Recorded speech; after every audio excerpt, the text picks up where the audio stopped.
best part of his entire prep? Fortitude and resiliency, not giving up and just saying, you know what, forget it, I'm not good enough. Simply just pivot to some other endeavor, walk on from it and walk away from it. It's like there's a shiny object off in the distance and then just start walking toward it. It was no, I'm resolute, I'm tough, I'm dedicated to this. I recognize that I can, the self-belief, and so now here we sit. Focus on what's here and now. Every single step is one step closer to the finish line. Every single step is one step closer to him being able to get and accomplish his goal. He'll do whatever he can to kind of bring that into fruition, as he says. You achieving that in that moment feels great, not because it feels great, it's because that there's value behind it. And that value is built because there was struggle. The value is built because you failed. And that's not just running a race, it's anything in life. The compounded value from day one is enormous.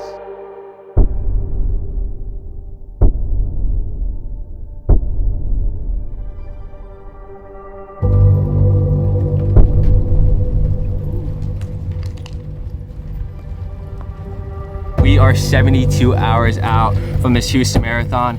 We are packing up all our bags right now, getting the crew together, and we're about to head to Newark to fly out to Houston. Our flight is at 8:15, 8:20. Right now it is currently January 12th, 5:19. Let's go.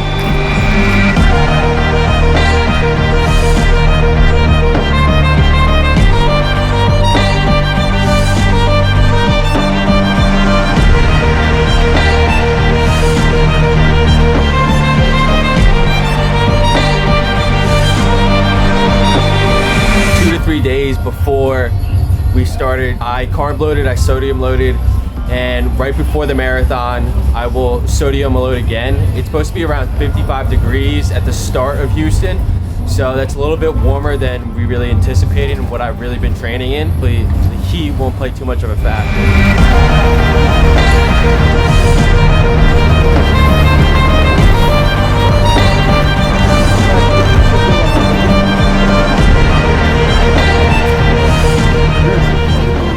The crew that we have this time traveling with us for Houston is a little bit different than Indianapolis. So we got TJ, Shaq. You guys know who Shaq is, my brother.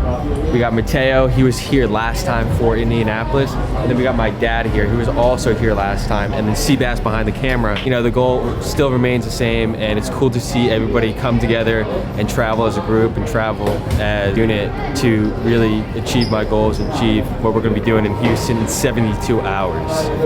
Woo! Where are you going? Where do you want to go? Where do you want to go? Where do you want to go? Where do you want to go? Coming up from being a football player, growing up from elementary days to middle school, high school days, and then college, I was always an athlete. I was not a natural born runner. I didn't have this infatuation with running. I didn't love running.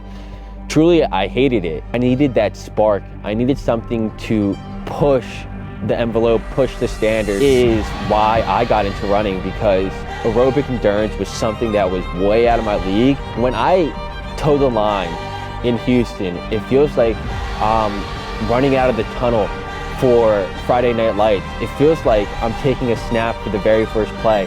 And that's truly what I miss. Running helps me keep myself grounded, push the envelope, push my goals, whether or not that's sports, business, my relationships.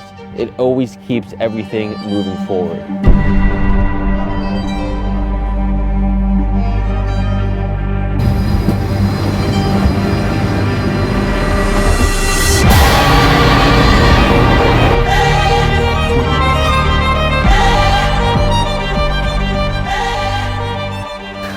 Alright guys, so we just arrived in Houston, Texas. It's been a really terrible start to this trip. We got into Houston, we went to go rent a car, couldn't rent a car. I found on top of that they lost my bag and it's still in Newark, and we run in less than 48 hours. That's all we got. And we're trying to get into this Airbnb right now, we can't get in. Cherry on top of it, right? Currently less than 24 hours out of race day.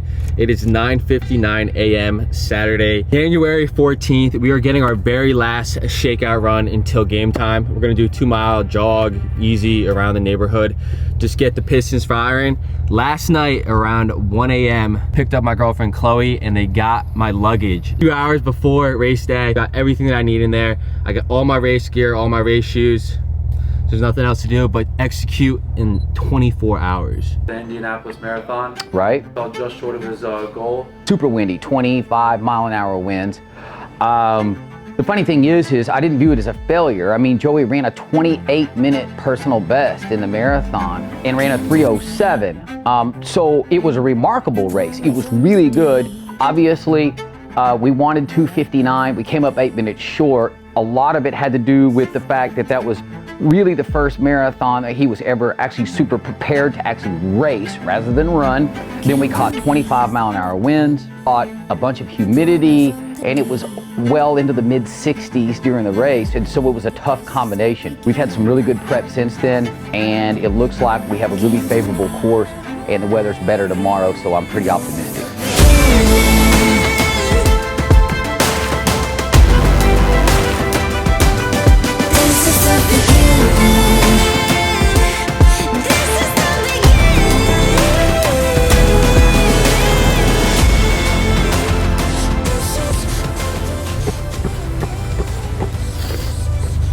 That is the end of the 2-mile shakeout run. The next time that you guys are gonna see me is the beginning of the Houston Marathon. So the protocol today, go pick up my race packet, sodium load, carb load, and then lay off my feet and get ready for the next 24 hours.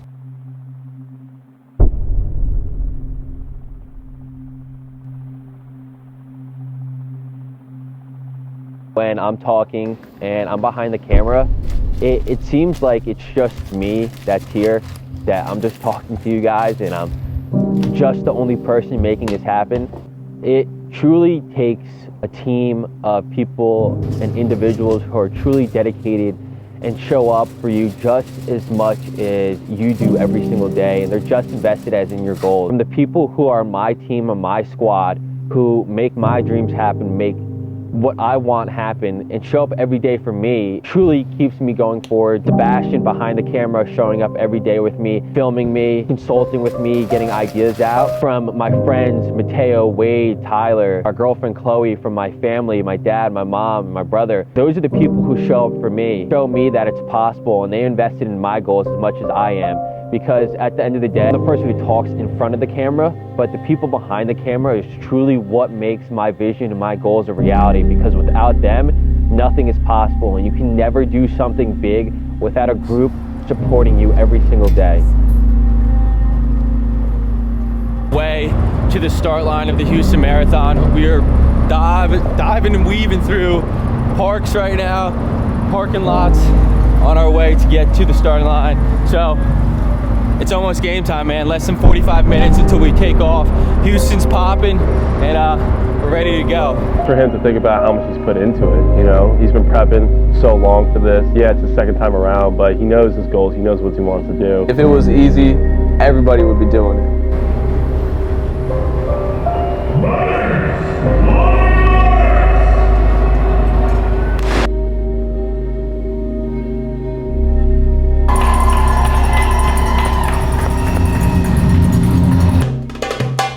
Right before we towed the starting line, it was about 60 degrees and about 85 to 90% humidity. It's the hottest it's been in Houston in the past 10 years.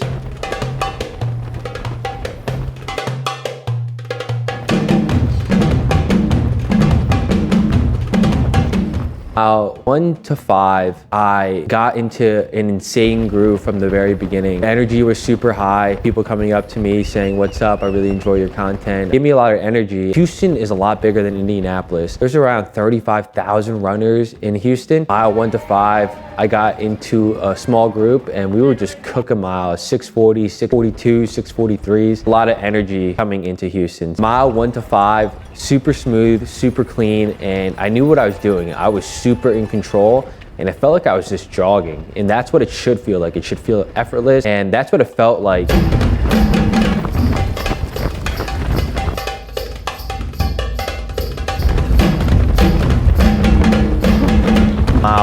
5 to 10. End up getting into a pack. I end up getting next to this kid who's trying to go for a sub 3-hour marathon, and we were just cruising. These types of races, you have to seriously pace yourself. You have to seriously know what's going on. If you come out too fast, especially with the type of weather that we were feeling, the type of heat and humidity that was going on in Houston, you're gonna crash. The thing that I was going through during this marathon was my watch was kind of off. So from mile 5 to 10, sometimes I would think I'd be running a 7:10 pace. Then I start clocking it. Yeah, I'll be running a 6:30 pace, kind of messing with my head. I knew that if I just stuck with the sub 3 group, just stuck with people who are running the same paces that I needed to run, were 6:50 and lower, and I was good. Sometimes I was giving a lot more effort than I needed to do. Mile 5 to 10, taking all my gels, I was taking all my supplementation. I knew what needed to be done.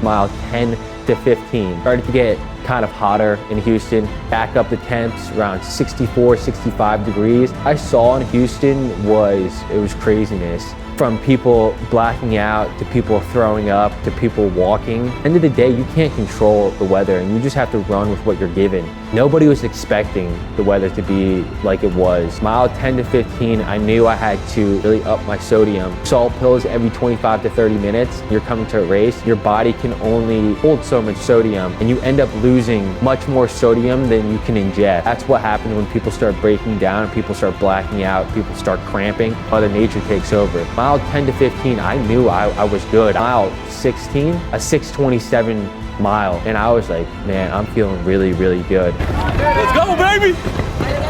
Mile 1 to mile 18, that's not even the race. Really tested on the back end of a race. I knew in my head, I was like, okay, Joey, it's time. It's time to turn it over, and it's time to really race. Truly, these last 2 marathons are the only marathons that I was really equipped for, and I was racing. Hit mile 18, I knew it was go time, man. That's when the heat exhaustion started to settle in, and that's when I started to get really fatigued. My legs were super heavy, but we were still hitting paces. Houston is super, super flat until you get to the back end of the marathon. Mile 19, we hit everything right on pace.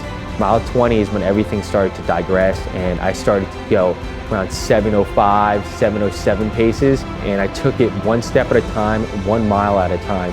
When you come into these races, you can't look at it from mile 5 to 10, mile 15 to 20. You gotta look at it to mile 5 to 6, mile 6 to 7, 1 foot in front of the other. That's how you're gonna complete a race, because 26.2 miles of a race is hard. Marathons are not easy. That's what I did. I took it 1 mile at a time.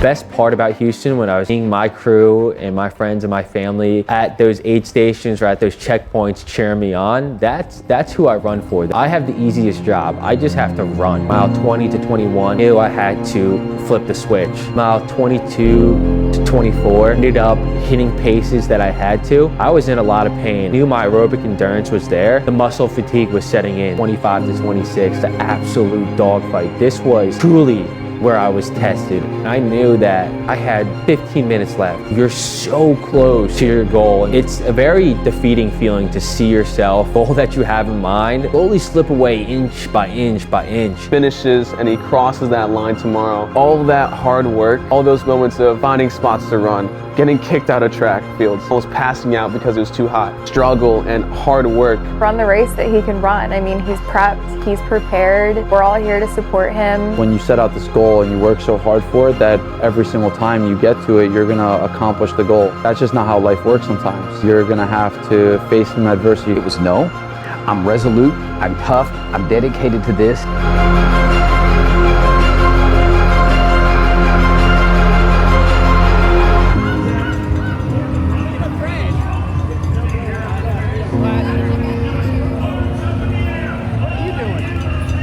I left it all on the course. I gave it absolutely everything I had. To say I'm defeated about the performance is not true. When you're going through something like that and you know you give something everything that you possibly could and you couldn't give anything more, just another stepping stone to our crazy journey of chasing a sub 3 hour marathon. I'm not gonna stop until I complete it because that's the type of person I am. Houston Marathon, running at a 3:02:38, giving everything I absolutely have on that course, and I'm truly happy with my performance.